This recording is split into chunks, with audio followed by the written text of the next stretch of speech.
2 წელია მინდა ჭირდება ნივთი, მაგრამ დამემართა დედების სინდრომი და ვერ მოვახერხე მისი შეძენა.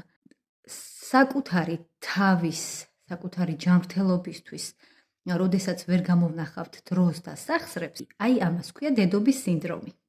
მოკლედ გამოვიწერე როგორც იქნა და 2 თვე ველოდე. 2 თვე მარტო მე კი არ ველოდე, მე და ჩემ შვილებმა ყოველ დღე ველოდებით, აი აბსოლუტურად ყოველ დღე, აბა დედა მოვიდა, ხო არ მოვიდა, დილა იწყება ამით, მოვიდა თუ არ მოვიდა. ხო და როგორც იქნა მოვიდა.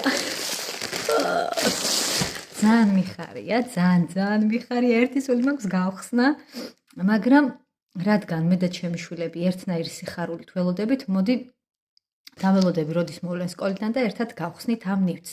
ოჯახში უკვე ყველა მიცის ჩემი გადარეული ხასიეთის და შესაძლებლობების შესახებ და დროა უკვე თქვენს გაიგოთ რაღაცა ახალი, რაც არ იცით.